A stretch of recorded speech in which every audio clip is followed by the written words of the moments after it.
Question for the three moms.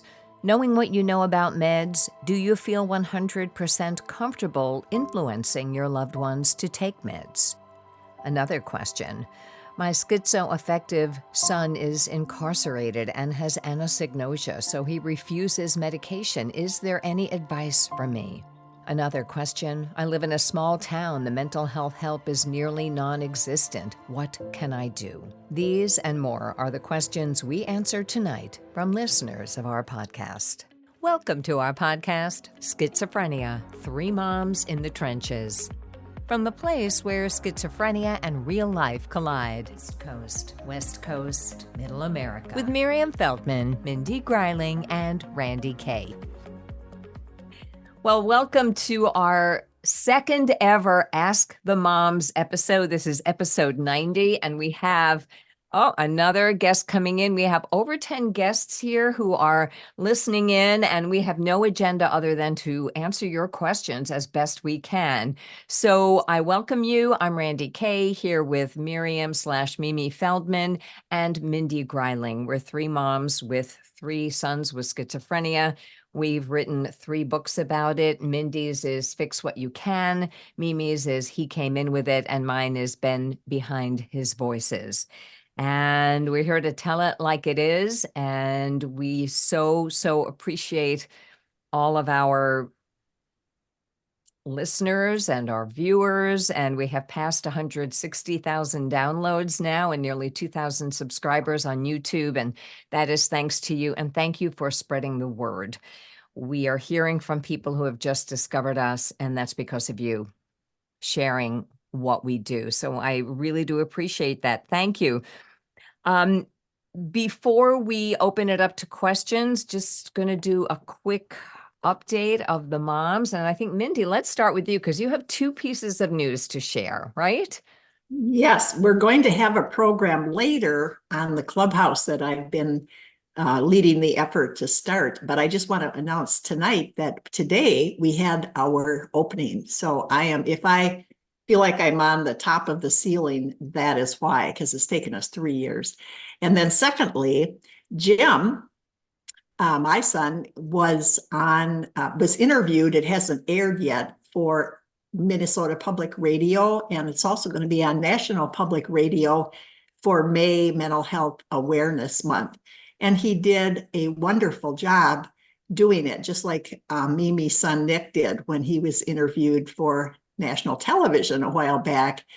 Jim is not in the caliber of the guests we had last week, where we had people who were teachers and social workers and, really professional things, because they have like super recovered. But Jim is considered right now recovered. But I think there's different levels of recovery. But I'll let you all know when it airs. I was so excited that he did such a good job, and the reporter was incredible relating to Jim. That's wonderful. Congratulations on both counts. That's super excited. And I will say that we got so many good comments on our episode last week because we did feel honored by Bethany Yeiser and 3 other people in the book Awakenings who are, as Mindy said, super recovered. They have master's degrees, and a lot of people especially appreciated our reaction of both congratulations, but also hold on, this doesn't speak for everyone, because our sons are recovering at a different level, shall we say, so far. And so people are suggesting perhaps we could do an episode about sort of medium recovery, because I would say that when my son was at his best since his diagnosis, I used to say, I've got him back 65%, and that's just going to have to be good enough. 65% is better than 0%. So I don't know what the percentage is these days, but I think that is a valid point. And I'm glad that we brought it up, that Mimi asked the question, and we acknowledge that maybe not everybody with schizophrenia until they find a cure, until there's a lot more treatment. Maybe not everybody can recover to the extent that our beautiful guest last week did, but you never know. And we do want to hope. But if not, there is still value in the recovery that looks like, hey, I can't hold a job, but I'm there for my mother's birthday. Like, there's all kinds of recovery. So thank you. I'm really glad to spotlight that. For my part, today's my son's birthday. It's Ben's birthday, and as a birthday present, he got moved to jail diversion yesterday. Oh, So I mean, I'm more excited than he is. He's kind of like, oh, I gotta go to 3 meetings a day.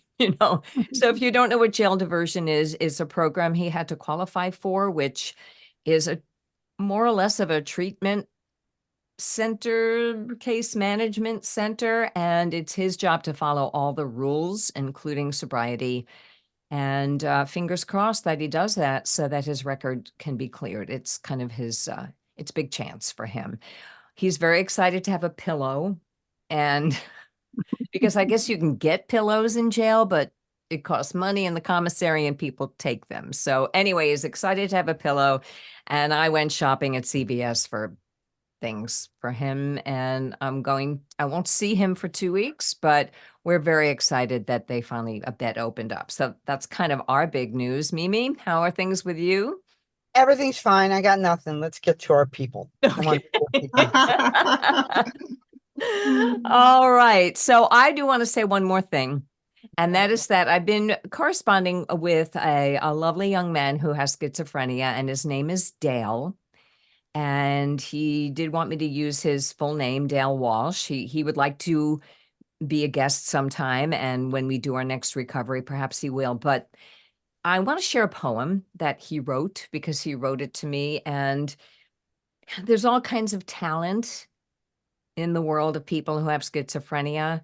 And he wanted to share what it feels like to him to be challenged with this illness. So with your permission, it's very short. I'll just read it. Dale describes himself as recovered, reaching out to help lessen the challenges encountered by family caregivers. So here's the poem. It's called Source of My Unique Thinking.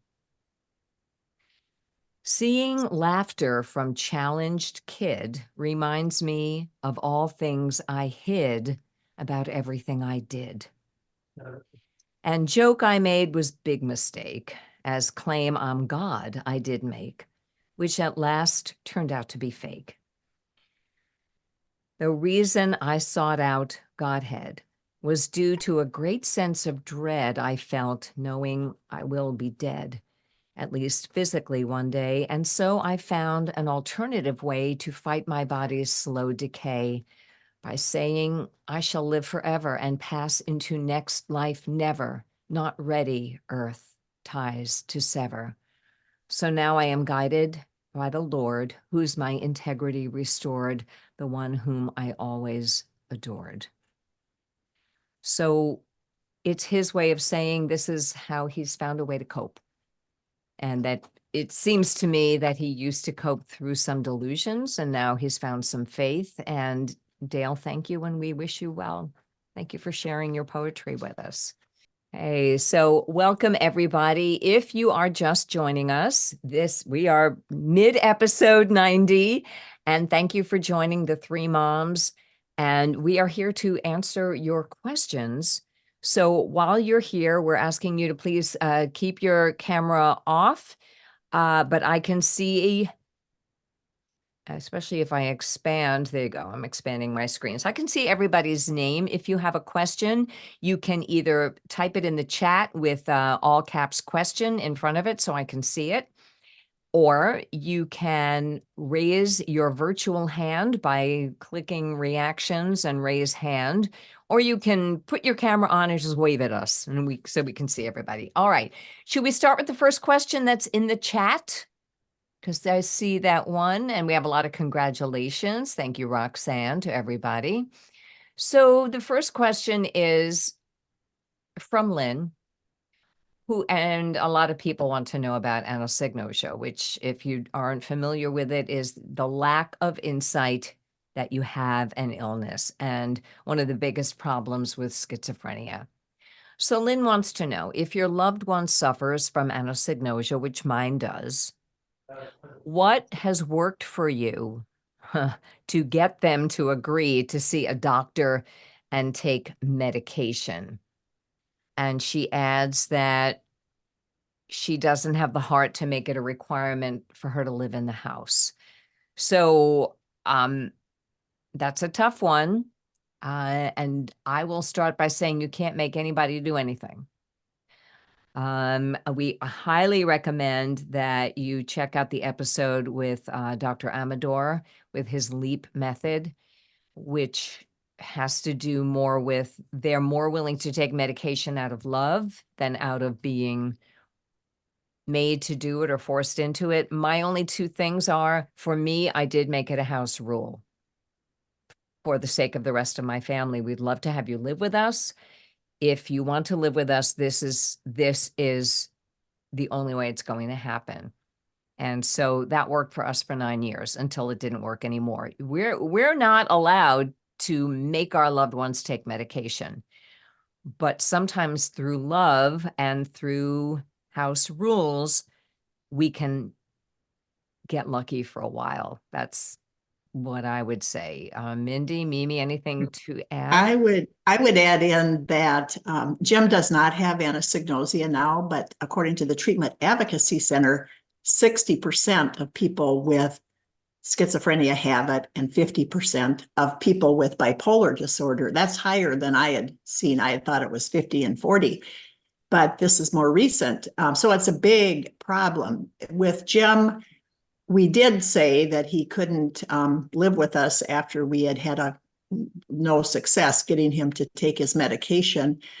And then he did live elsewhere. But what really saved him, I think he would be dead now, but we actually had him civilly committed. Jim's been civilly committed 7 times. So we cannot, as parents, mothers and fathers, make our loved ones do anything. Jim is 6'4" and strong. And physically, I tried to look under his tongue and all those kinds of things. But in the end, he had delusions that he needed to kill me. We were afraid, both for ourselves as well as for him. He's had 3 suicide attempts. So in order to save him, we had to resort to civil commitment, assisted outpatient treatment. And if you have someone who isn't taking their meds and they're in danger of suicide or hurting someone else, Jim was also burning himself repeatedly in the same spot on his arm. It was shocking what we were going through with him. I think that it's very legitimate to look at assisted outpatient treatment, civil commitment. Bethany Iser, who was our guest last week and is doing well now, had anosognosia. She talked about it. Check out that episode. She spoke highly of assisted outpatient treatment for herself, and so was a previous guest named Eric Smith. So I wouldn't rule that out if you're having no success and your person's living on the edge. Thank you. And if it's available in your state, Mimi. Yeah, I'd like to speak to the people who have younger loved ones. When Nick first got sick, he was young. I mean, he was 16, 17. He was still in the house. And I remember he he had anosognosia and he wouldn't take his meds. And I remember a conversation with the doctor where I kind of sheepishly asked him, well, would it be really terrible if I paid him to take the meds? And this doctor said to me, you know what? All bets are off. Everything you think you know about parenting is off the table. Do whatever you can to get the medication in them, which can hopefully bring them to a point of some lucidity where then they can start to understand. So, and I remember standing around the butcher block table in my kitchen with my younger girls there, giving Nick a $10 bill as he took his medicine, and them looking at me like it was the most appalling thing they'd ever seen in their life. Nobody had ever paid them to take their amoxicillin, and they couldn't understand how or why I was paying him to take his meds. But it really helped in the beginning because it got him to a point of stabilization. So I would just say, in my humble opinion, to moms out there who are still laboring under the rules of normal parenting, we're not there anymore. We're in a whole different world. Do whatever you can. And I found with Nick, even now at 38, that incentive, bribing, works really well. And I just noticed somebody followed up in the chat and to ask if we saw a gradual transition to self-awareness from anosognosia, and we definitely did with Jim. The more he got better, the more his mind was able to heal from his medications, the more insight he has. But like I said, quite a few people never get there. Okay. Thank you. And we do have quite a lot of questions about anosognosia, and I have not seen it yet. In fact, my son called his sister and called me to say, to get into this jail diversion program, are they going to ask me to say I have schizophrenia because I don't have it? What do I do? And I said to him, because long ago, one of my mantras to myself is, it's not my job to convince him he has an illness. Not only is it not my job, I can't do it. Anything I don't know how it is with you. I'm assuming there are a lot of parents here, but there may be siblings and other people. So, I feel you. But convincing someone they have this illness is beyond what most of us can do. Also, my son is a Taurus. As you know, his birthday is today. And anything mom says takes twice as long for him to realize if it comes from mom. So there's that. So I have to bite my lip. Even now, I have to bite my lip because for the 9 years he lived with us after he was hospital, between the 9th and 10th hospitalization, the 9 years he lived with us when he was doing well, we just said, this is the price for paying here. Here are the meds. We're going to watch you. That's what it is. If you don't like it, there's the door. And it worked for 9 years until it didn't. But whenever he would go into, well, you think I have this illness and I don't, I say, we're not here to talk about that. Anyway, my answer to him was, tell them that you have a diagnosis of schizophrenia. And tell them but you don't have to say you think you have it. Just say you've been diagnosed with it. And that made him comfortable to be able to say that in order to get into this program. So, okay, we have let me see what else is in the chat. Anybody want to ask a question live before we go back to the chat? You can raise your hand or okay. So a lot of people want to do this in the chat, and that is just fine with me. Let me go all the way back. And okay, this question from Suzanne for the three of us. Do any of you feel you would do anything differently today versus when your son was first diagnosed? Great. So would you do anything differently today versus when your son was first diagnosed? Like if you know now what you knew then, I guess. I would definitely argue less with Jim. When he was first sick, I didn't know what anosognosia was. I didn't realize he was doing the best he could. He didn't know that I wasn't the devil. He thought everything he thought was true. So I wasted a lot of time arguing with him, saying, you know, I'm your mother, you know this, you know that. And so I think if people do look at the Amador episode, the cliff note, if you haven't, is get over that, quit trying to convince them of something that their brain isn't allowing them to hear, and move on and, do the bribing, do you feel better when you do this? And then maybe they'll take their meds for no other reason. Jim sometimes does things just to make me happy. So he doesn't think there's any sense to it, but if it makes his mom happy, like not using marijuana, then he wants me to be happy. So I would do less arguing. Okay. I would do earlier intervention myself. I have to say that, and Dwayne, I see your hand, so thank you. And Nancy, if you can't turn it off, don't worry about it. Just hang out. It's fine. I'll probably put this on YouTube on speaker mode, so they're only seeing the speaker on the screen So, and not to worry. So I wish, and we talked about this on our mental illness literacy episode a couple of weeks ago. I wish I had known sooner that it could be as serious as schizophrenia. And when he was 15 and 16, I would have been, when I had the legal right, more insistent that he get help and more insistent on a diagnosis and early intervention. That's what I would have done differently. Yeah, I agree that that would be my biggest regret is, we all as mothers especially have a predisposition to normalize. Mhm. And when you're looking at your kid and they're acting weird, you don't want to think it's the worst thing. And so you mitigate it and you normalize it and you make excuses for it. And my advice to my old self or to anyone who's just starting on this is you can't overreact. You know what I mean? Worst case scenario is, oh, turns out they don't have a serious mental illness. Well, let's throw a party. But if they do have it, those years, those prodromal years when they're 16, 17, and then they're 18 and you don't have control anymore are so important. To seize that time and do what you can do. And also early treatment is going to make for a better outcome also.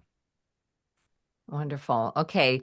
Dwayne, I see your hand up. Would you like to speak your question? You can turn on your camera or you can just turn on your mic. I think my mic is on. Can you hear me? Yep. It's Dawn. Oh, Dawn, sorry. That's okay. That's okay. Everybody gets it wrong. Okay. I started to type my question, and this is a little off the subject of anosognosia and early. My question is about AOT. Okay.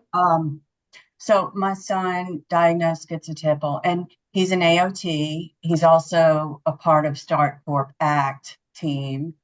And I'm finding that I don't think that our program, either one of them really, understands the illness that they purport to treat. And so I would like to know if you have advice on working with, I've written the judge about our lack of experience with the team. I've tried to talk with the director. I've tried to do these things, and I want this to be successful. I don't have a whole lot of faith that it will be. I don't have much, but in the meantime, this is what we have, and so I'm asking for suggestions or advice on how to work with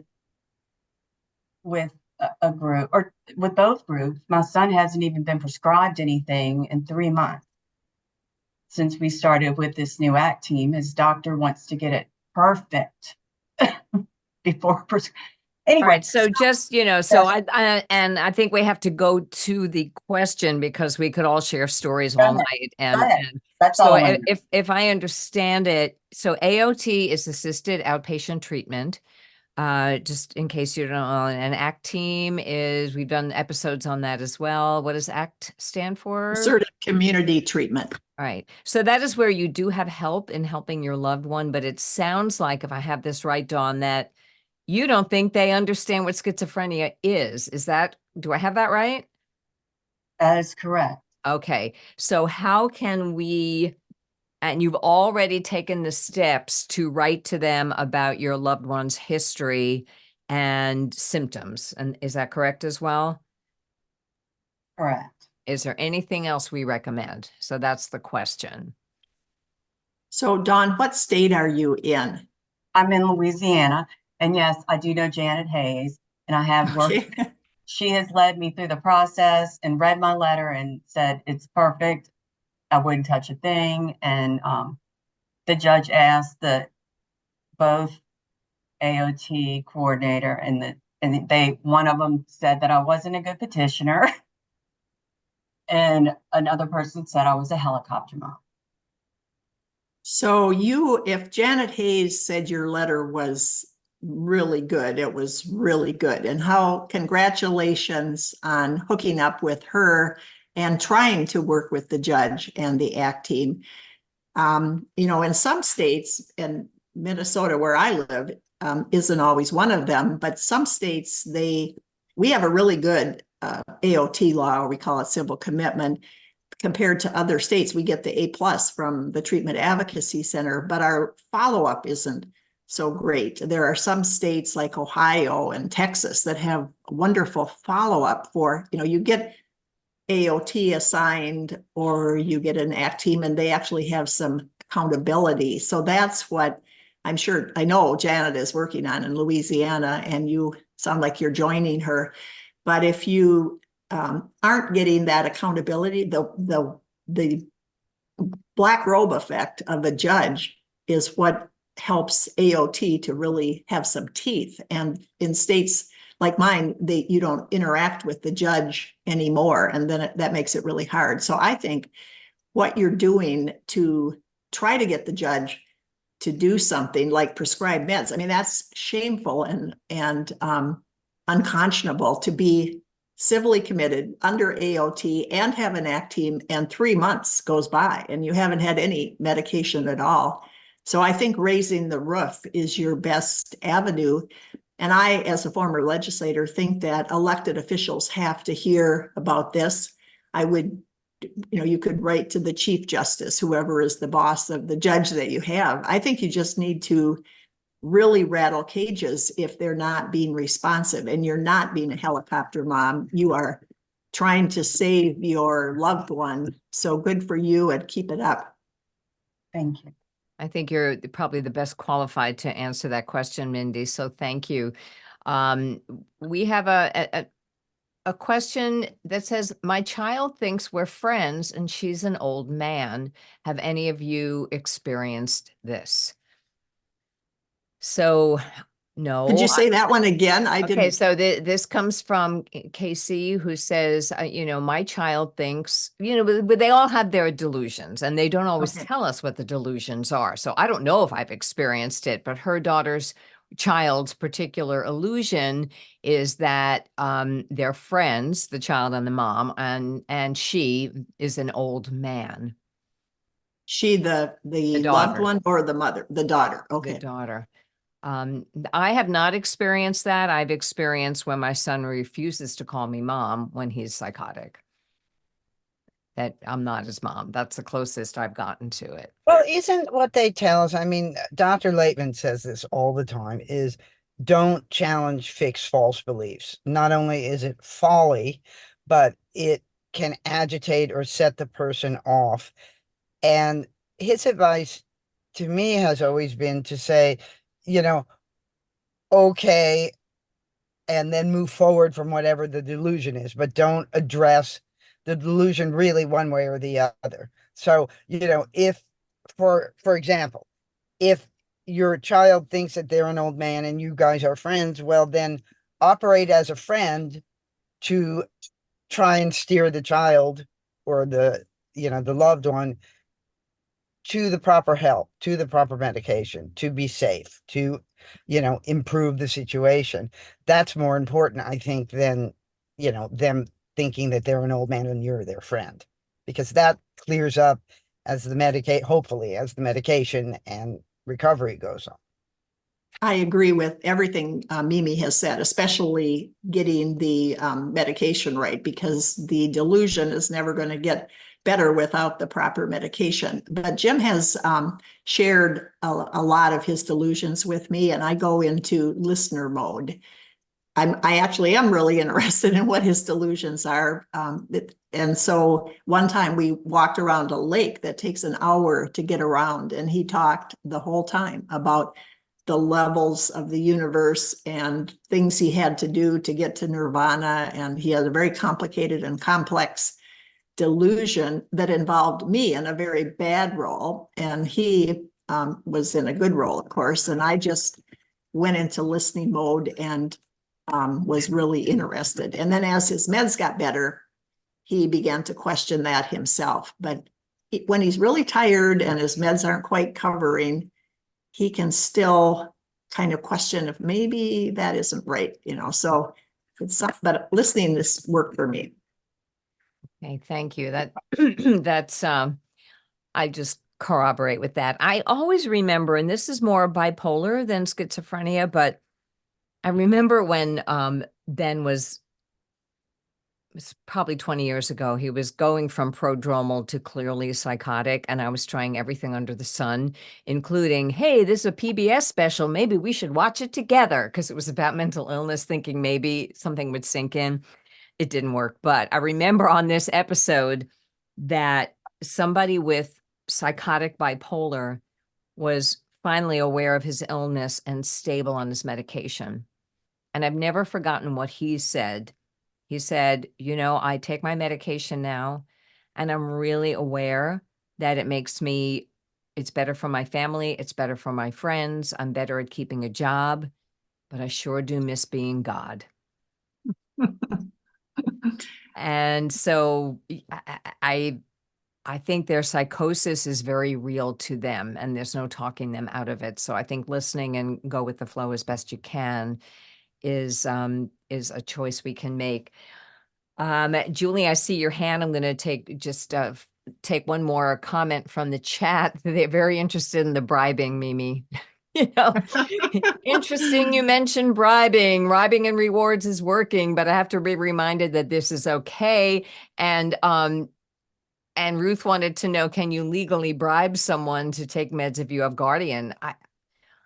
I don't know about legal, but in my house, it's my rules. That's the way I look at it. So I don't know if there's any legality to parents setting rules in their own homes, but I don't know. State legislator, is that I say with schizophrenia, all bets are off, do whatever works. And if anybody wants to challenge you in court, I think they'd be laughed out. Okay. All right. Thank you. So the question, Julie, you have your hand up. You're welcome to turn your camera on or just unmute. Okay. My question is, I know that marijuana is bad. I know it affects the brain. I have a son that he is living in, I got him all set up in the house. He's living on the farm. He's doing great. We have him on disability. I'm his payee, but I do continue to buy him gummies, and he's only taking one medication. And what he's doing, he's functional, he's fine. He still has like delusions, or he's still in psychosis, or he still believes people are after him, but he still lives a great life. My question to you is, how do I just move forward for this? I would like to get him off the gummies. How do you move forward from this? Or is this the best I'm going to get and I should just wait for him to heal? I don't want, he also was not, I did not have a relationship before all of this happened. So now I'm really afraid. So I would like to take the next step, but I'm afraid and I don't know how to do it. Do you have any? Thank you. I will have to, something I didn't say at the beginning. We're not doctors. We're not psychiatrists. We're not psychologists. So we are just three moms giving our opinions. Yes, I wanted, but you know, my feeling is if it ain't broke, don't fix it. Okay. That's just, that's how I feel. But I know for my son, it wouldn't work, but that's my thought.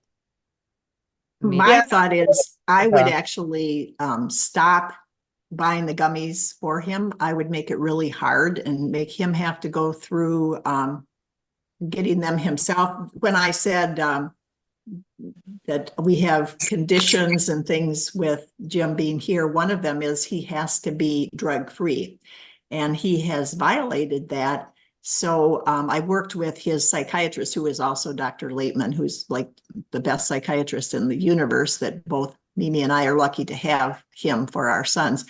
But he, you know, in his challenging way, but joking and nice, has really worked on Jim siding with me to get Jim off of any kind of marijuana, because it destroys Jim's brain. He would never get off of being psychotic if he was going to be using marijuana or anything like it. So some people can deal with some of that, but people with schizophrenia have a very hard time. And Jim would never be as recovered as he is if he could not be drug-free. So I think to make it as hard as possible and to keep trying to educate him if he's, I mean, I think it's really hard, but I think you're not going to get to any kind of recovery while he's using marijuana. I think we also need to point out that Dr. Laitman is not a psychiatrist. He's a doctor. He's actually a nephrologist. Thank you. Yes, right. And just a little short story, because I think it'd be interesting to people listening, is Dr. Laitman, who has developed this protocol for clozapine, which has helped all our kids. He was a nephrologist and his wife was an internist. And when their son got diagnosed with schizophrenia at 14, he did a sort of a Lorenzo's oil, if you remember that movie, kind of a thing, where he found this drug that wasn't being used. He created a protocol for it. And now he is tirelessly working to bring this to other people and save other people's lives. And he's having great success. But I think it's very interesting that he wasn't even a psychiatrist. You know, sometimes this whole psychiatry world doesn't really help that much, or can be problematic. So I think, again, what Randy said, if it ain't broke, don't fix it. If something's working, that's what counts, that it's working. Yeah, thank you. And, you know, I've seen psychiatrists everywhere from useless to amazing. So, and the amazing ones have a long wait period. So it is, you know, we're not here to diss all psychiatrists. It just, if it's not the right fit, it can be bad. If it's a great fit, it can be amazing. So, and that's why actually I think Dr. Laitman is so incredible, because he treats the whole body. You know, he's not just treating the psych meds. He's looking at the whole body, and looking at the whole body. He's got Jim getting UAs once a week. He has his urine tested for drugs. And then he spends a considerable amount of time every time we meet with him complimenting Jim when he has, you know, when he comes out clean. Yeah. What I found, and thank you for your question, what I found a lot, and the way I think I want to approach my son now that, you know, he has a new chance at life. I'm just going to mute everybody but me for now. I'm going to mute the new participants, and you are allowed to unmute yourself when the time comes. Okay. Mindy and Mimi, you can unmute yourselves. It's sometimes people's dogs are coming in. I want to focus, if I speak to my son, not on his sobriety, which I think he needs. I want to focus on his dreams. I notice with all the people in recovery, they say that they were encouraged by people going, what do you want to be with your life moving forward once they're stable?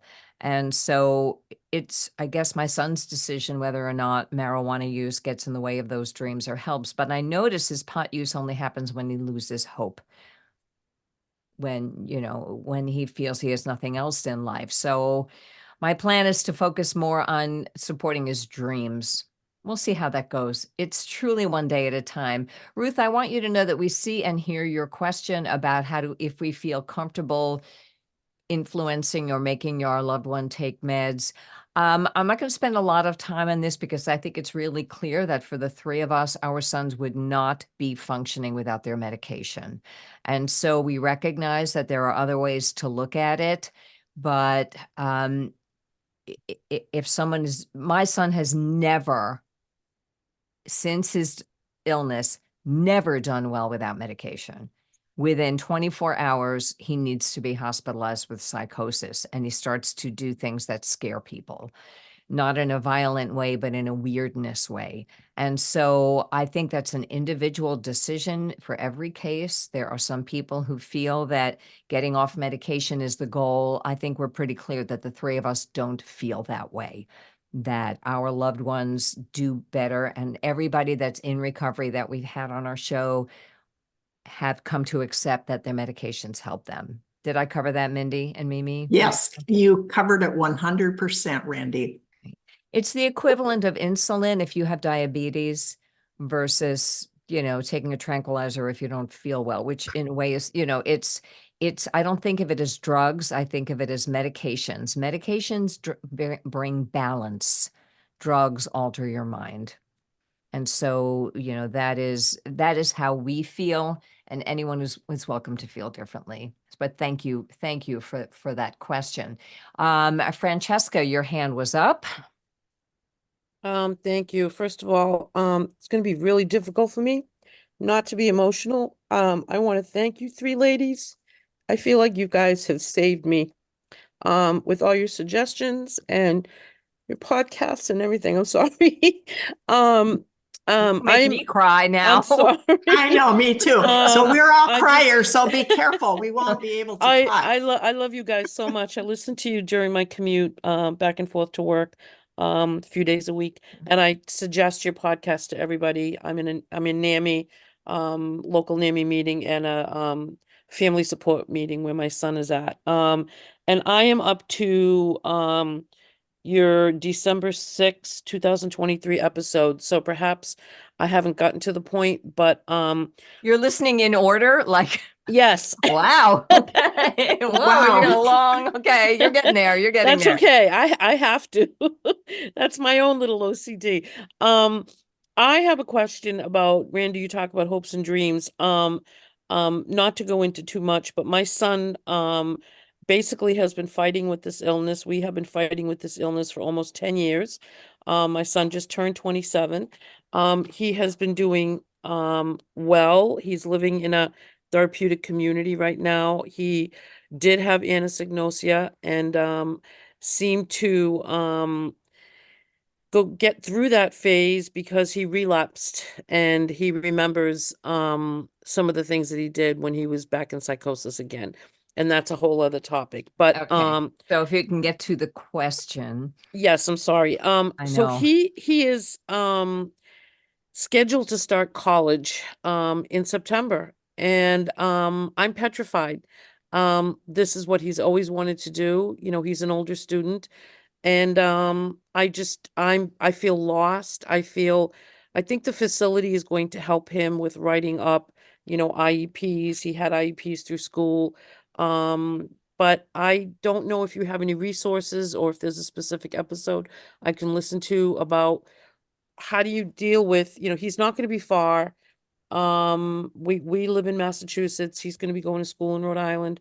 But how do you balance that with him being, an older student? He wants to live on the dorm. I feel like I'm starting to get to the, like, what do I do? How do I let him go? Yeah. How do I tell him I don't think maybe he's not ready, or, You can't, there's so much. Yeah, that, there's a lot. There's just a few quick things I'll say. First of all, if his treatment facility is willing to help him, let them help him. Yeah. Stay out of it. Let the help come from other people.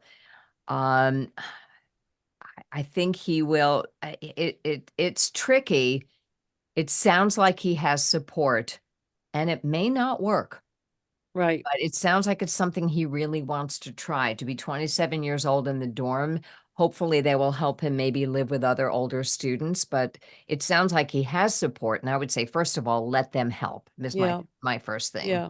Mimi, Mindy, anything you would add? Yeah, I have something. I think the question is more about what you can do, Francesca, for yourself. Mhm. Because, it's sort of, if you extrapolate it out, it's a thing that all mothers go through when, we push them out of the nest. It's just we have a whole different set of circumstances with these kids. But if it's something he wants to do and it's supported by the people who are taking care of him, I think you need to create some coping mechanisms for yourself, because you're not going to know, and it may fail or it may succeed. And it's just an extreme version of all those doubts and apprehensions that all mothers have. And I think that there's sometimes that we just have to trust the universe, or trust God, or trust whoever it is that what you assign that to. But just for me, I say it's time to trust the universe and see where this goes, because we can't control it. Right. But I think it's really, really encouraging that this is happening, and if it doesn't work, it doesn't work. But Right. Jim, oh, go ahead. Jim went back to college when he was older than that. He was in his 30s, and he loved it in terms of the study groups. Nobody there knew he had a mental illness, and he got to work with people who didn't have mental illnesses, or maybe lots of them did. He took a psychology class for one thing. He might have been one of many that had a mental illness, but he really loved it. He studied and read his assignments like 3 times. And but the one thing I did as a mother was to encourage him not to take too many classes. And so he took 2 classes at a time, and he listened to me on that. And that was the one thing I could do. The other thing I could do was took him to the Student Resource Center and made sure he was signed up for accommodations. And I didn't actually even go in with him. I just took him there, waited in the hallway, and he went in and handled it himself, which he wanted to do. Those were the 2 things I did that were helpful. And Jim was actually doing really well in school until he met a woman who will cover in my book. So I'm not going to cover here, but that was disastrous. Yeah, thank you so much. And that is the risk of any child when they fly the coop and go to college. The other thing I would say, and this is like for anybody, is that a question, and this even works with my little grandchildren. Do you want some help from me? Is there any way I can help? Instead of let me help you, let me help you, let me give you advice.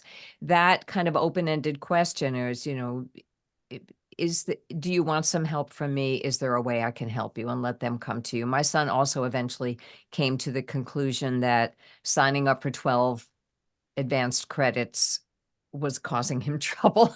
So 6 credits at a time. I applaud you for letting him try it. And I think, trust him, trust his other sources of support, and then pray a lot, basically. So I hope that's helpful. A question from Susan, which has to do with incarceration, and her son is bipolar, incarcerated, and refusing medication, not signed to HIPAA. And I think I can be the one to answer this, since I've just dealt with the jail system in a different state. So here's what I recommend if your child is incarcerated, and I understand he's refusing medication, he has anosognosia. I took it upon myself to call and find out who his counselor is and speak to his counselor. Now, I am conservator, so I have more rights than someone who isn't, but even if you're not a conservator or a guardian, you are allowed to supply information to the psychiatrist at the psychiatric hospital, or to the warden or counselor at wherever your son is incarcerated. So call until the counselor, the overworked counselor assigned to your son, picks up and say, where can I send you or email you some information so you have some background on the mental illness that my son has? And find out and write to them. Give them the information. Then if your son acts out, they might have a clue why, and they might be able to force medication on your son. That would be what I would say. Never be afraid to give information. And I would add to that, I don't know if your son is in jail or prison, but in prison, at least in Minnesota, people who meet the criteria, the same criteria as if they were not in prison, can be civilly committed. The bad part about the judiciary system is there's a lot of people, even though they have anosognosia, that can be cajoled or bribed or whatever into taking medication, but the jails and prisons generally don't have the kind of mental health workers who can do that. But in prison, you can be civilly committed if you meet the criteria. Okay, so I hope that that's helpful. Nomi, I see your hand up. I'll get to you in a second. I just want to read this out loud.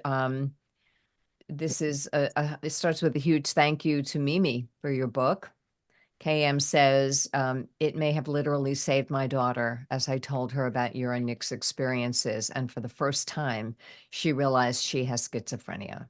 So that's going to make me cry. Her question is, I live in a small town in Northern California, mental health nearly non-existent. I share with you that many rural communities have the same problem, by the way. My daughter's living with us. She's a therapist, no support. Okay. Any suggestions to obtain the best help in a situation in a small town where there's not a lot of mental health facilities? Everything's by telehealth. Any ideas? And we may not have ideas, but any ideas in a small Well, town? one thing I do know is that a lot of groups now, since COVID, do it on Zoom. So I'm sure there are support groups that you could find through Zoom, and that you could find that are on Zoom, and that might be helpful. Yeah, so support Okay. groups may have ideas that will help you do that. It is difficult in a small town. I'm glad you're having telehealth. So I think that's a great suggestion. You can even take NAMI's family to family course virtually. Many people have written to me and said, well, we don't have it in our town. And it's not going to lie, it's not as effective virtually as it is in person, but it still is effective.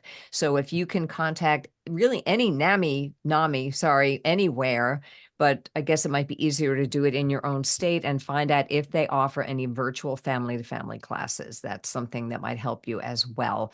Roxanne, we know that Dr. Laitman isn't taking any more guests, but on his website, he does have resources, I believe, yes, Mindy and Mimi, for other doctors that can do what he does.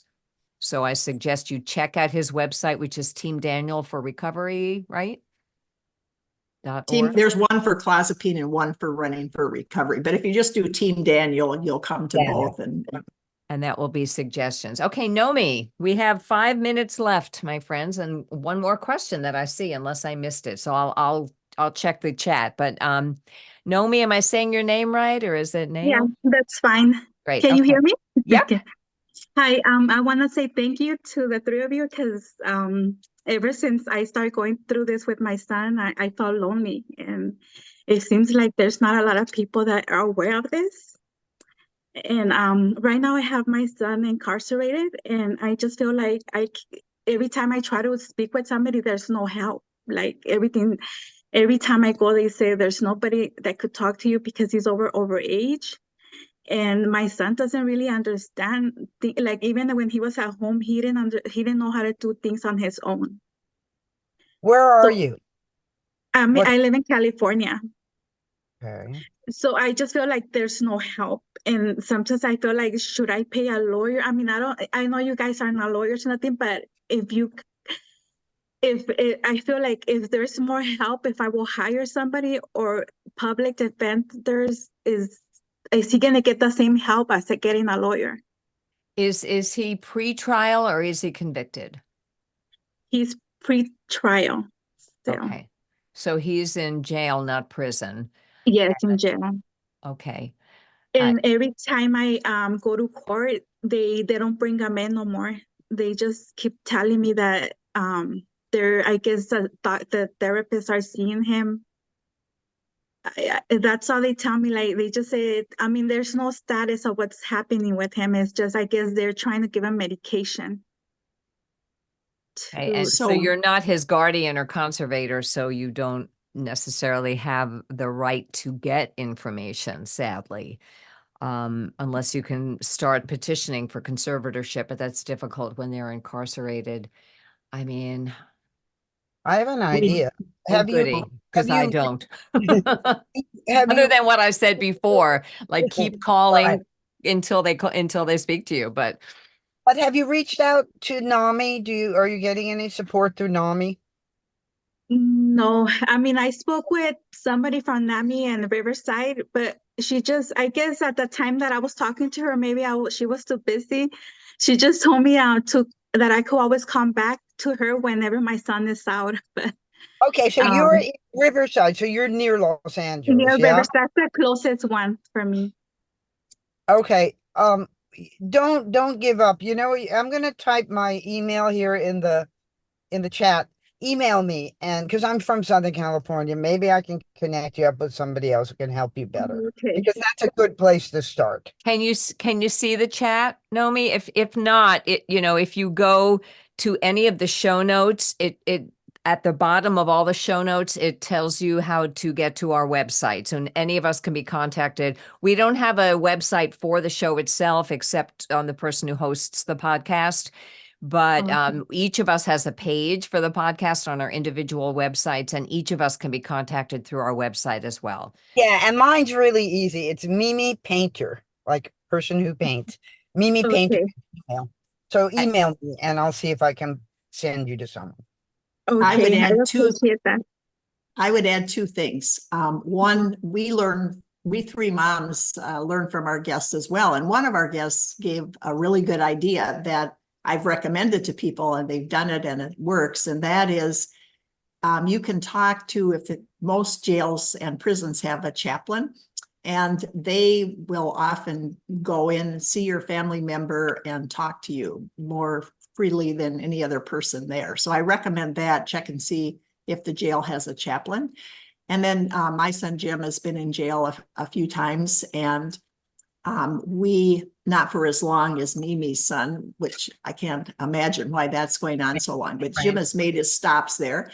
And two of the three times we did get an attorney, and they used to cost like $5,000. Now it's more like 7 or 8, and maybe it's more, but it's not cheap to have an attorney. But in both of the times when we had one, it was very, very helpful for people who can afford that. And when we've been in the courtroom, it's shocking to me that almost nobody, the ones that have mental illness or that are poor, they don't have attorneys, and they just don't get the response from the system as someone who has an attorney. And that is a shameful another thing with the lack of equity in our courtrooms.